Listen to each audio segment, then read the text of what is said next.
welcome to the ACMG tutorials. It's Joshua Long here, and we are going to create our first enemy today. Now, we've talked about adding the enemies in these different colors and stuff like that, but that's not an actual enemy. That's just a reskin of the player's sprite that just sits there. So let's create our first enemy. So I'm going to create a group and call it enemies. And yes, I am going to cheat actually. I'm going to duplicate the player's sprite and drag it into the enemies folder. Like I said, this is not going to be perfect. It's going to be a reskin of the player again, but this one's actually going to move. So let's call it SPR enemy, and you can name this accordingly. So you can edit it, and we're going to change the color, shift the hue so it doesn't get rid of the eyeballs. And it's kind of opposite. Our player's red, so technically we're like the bad guy, but it's okay. And we're just going to change him to green. Now in our objects we actually have an object enemy that is already created, but all I want you to do is create a new object, name it object enemy, and give it the enemy's sprite. And that's all we're going to do for that actually. And I'm going to show you a cool tool that can make kind of like a patrol for the enemies rather than them just sitting there. And I'm going to go to the game and I'm going to take out all of the enemies except for one, and he's going to be a patrol. So we're going to create a path is what it's called. So in your paths you're going to right click and create path. And again, we got this new interface that we're going to learn really quick. It is super simple to use, but like any other object, sprite, room, we have a name. So we're going to name this PTH, and this stands for path. This keeps it organized. And we're going to name this enemy patrol. And actually, I'm going to do an underscore just so it makes sense for me. And up here at the top we have all of our accept, flipping images, points, shifting points, centering the view of this room around that point, and then the snap. And you can actually load up a room so that you can precisely make this towards that character. So if you click that button and you hit the room game, it'll show you all of the room, and if you had more stuff here you can like create a custom path around objects and stuff like that. So for the first point we're going to click on the enemy, and so this will be his starting point. And when you add a point, you can see here on the left hand side we have the X, the Y, and the speed of this that this enemy takes as it approaches this point. Now most of the time we're not going to worry about speed here. We will focus on speed in the enemy, but when you're creating a path where it's like a rocket ship, it'll start out really slow and then it'll just shoot off or whatever. That's when you change the speed. And let's go ahead and add another couple of curves so you can get an idea of what this does. And we want the patrol to go all the way over here, and then we want him to go all the way over here, and then we want him to continue in that loop. And since there's no curve, you can't really see what the line curve does, so I'm going to move this one down. And right now it says it's straight lines and it's closed. So you can take out the closed and it'll just go here and here, and it won't do anything else. And so this would be like in a cutscene, if your player moves or an enemy moves across the room and just stays in one spot and then just patrols that little spot right there, that's what you would do. But a closed loop, this allows it to continue that loop until you cancel it yourself. And then you have the smooth, and so now it'll just go in a circle this entire time. So a straight line is what we want because we're moving it here. And the precision is how close does it stay on that. So let me just show again and change the precision. And as you can see, it curved it out even more. You do 1 and it makes it pretty straight. 2, as you can see, it starts to go up there. And I'm going to leave it the default 4, put it in a straight line, and make it horizontal. So this enemy is just going to patrol left and right, starting from his point. After you're done with that, you just click OK and save it. And then in the object enemy, this is where we're going to set up the path. So on create, we want him to start his path. So we're going to drop a code block in there, and let's go ahead and get him started on his path. So start patrolling the area. And we're going to use the keyword path_start. And this will tell the engine to have this enemy start the path.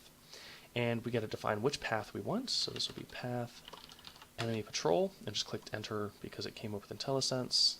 It's my laziness. How fast we want this player to go, or the enemy. We want to go about a speed of 3, which is the speed our player is. And we have end action, which means what does it do when this ends? Does it start over again?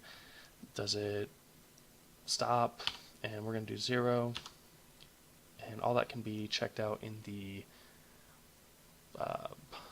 knowledge base.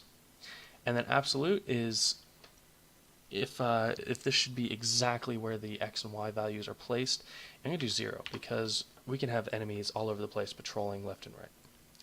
And when that's created, this should work. Like I said, should. This is all candid. I haven't tested this out at all.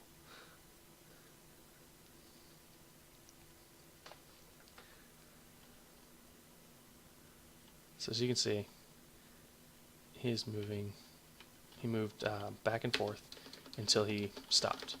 And that's the end action. It makes him stop. So I'm just going to show you what it would look like if you kept going. And this should go left and right the entire time.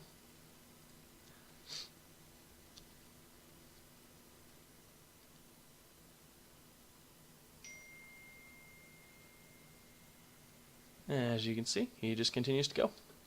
He has no care in the world. Alright, now let's get him facing those directions that he's going. Oh boy.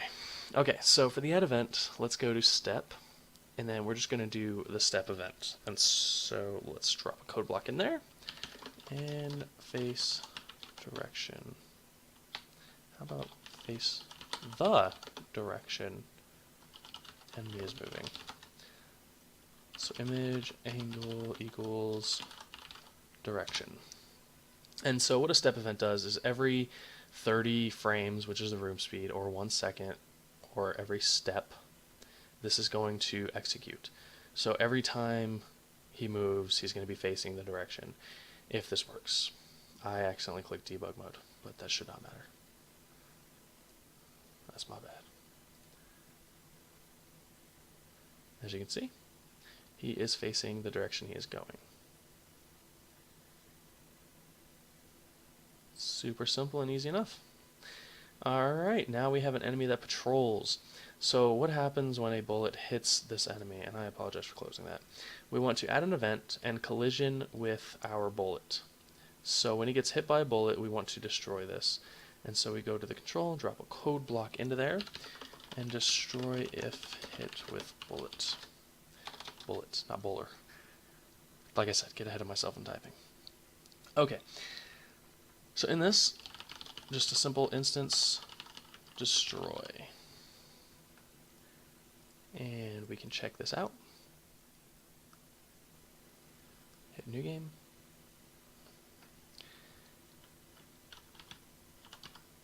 And we're going to shoot him when he comes back. Alright, look at that. We have our enemies. Now, enemies don't really do anything. I mean, we can make them shoot every couple seconds if we want. That would work, and there is no issue in creating that. So, we can do the whole alarm event. So, shoot every couple seconds. So, alarm 0 equals 60. And like before, we need to create our alarm, which is alarm 0, drop a code block in there, and we want to shoot a bullet. And so we're going to do the instance, not a word, instance create, and we're going to create it from this X and Y, and we are going to do object enemy bullet.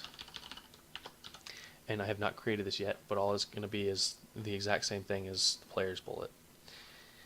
And then reset to shoot again.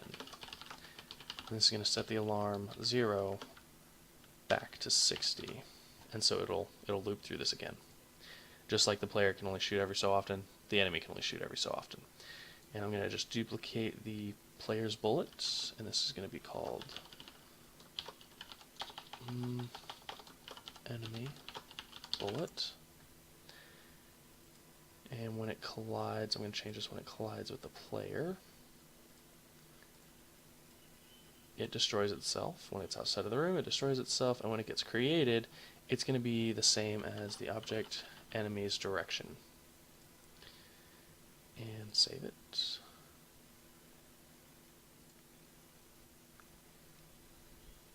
Alright, so I should be shooting back and forth.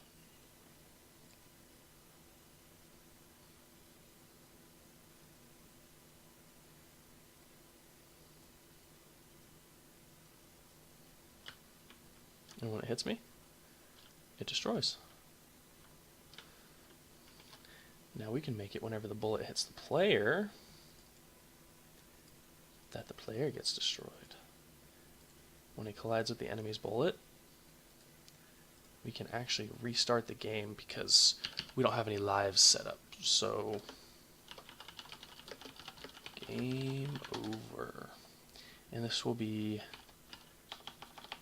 game restart, open and close parentheses, and we close it and save it. And so if that bullet hits me, the game will go back to the main menu.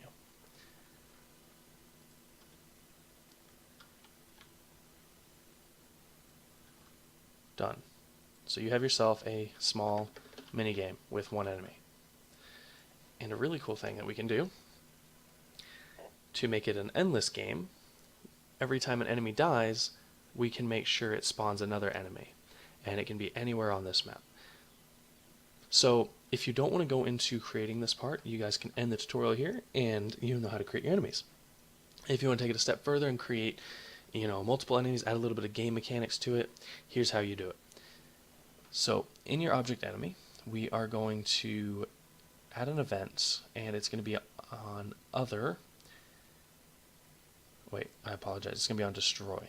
So when this object is destroyed, we want to drop a code block, and we want to create another enemy somewhere on the map. And the way we do this is we check out the different map height, width, and put it somewhere on that map. So we're going to instance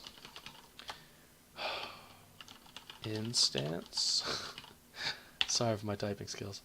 And we want this anywhere on the screen. So it's going to be a random of room width, and then the Y is going to be random room height.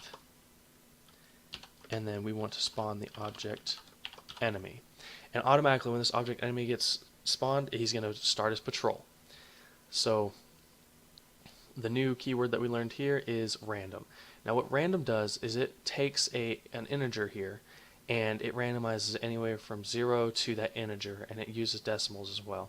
So if you wanted to get an exact placement, if you had a grid system or something, you can change this random, you can round it so that it sets it up perfectly. But as for this works just fine because it can create it literally anywhere in the room.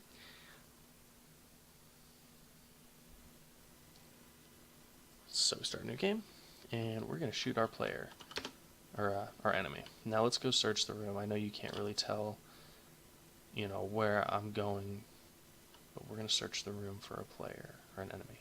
Okay, there's a bullet. So he must be over here somewhere on the left-hand side. There he is.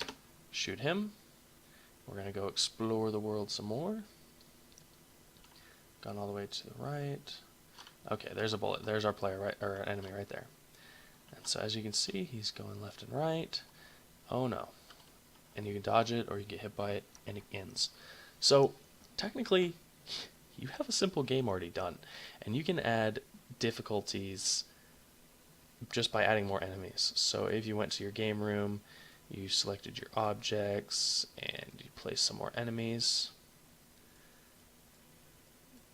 You can add difficulty that way, and you get yourself a really simple game that just creates a new enemy every time you kill something. So you can shoot him. He's going to go back. Oh, did you see that? Created a new one right there. Shoot the enemies. Make sure they don't shoot you. Gosh dang it. So you get yourself a game already. And look, there's multiple bullets coming there, so you got to watch out.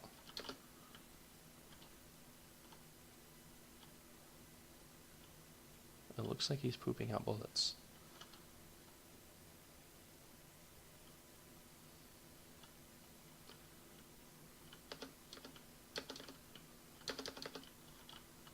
Oh, I got hit. So there you go. Like a simple game. Like that was really easy to do. So I hope you guys stayed until the end of this and watched out how you can create new enemies whenever they die. But I had fun doing that. So if you guys have any questions, comment in the bottom, email me, text me, call me, fill out a form, whatever you want to do to get in contact with me. Just ask some questions and I'll try my best to answer them. I hope you guys enjoyed the tutorial and I'll catch you later.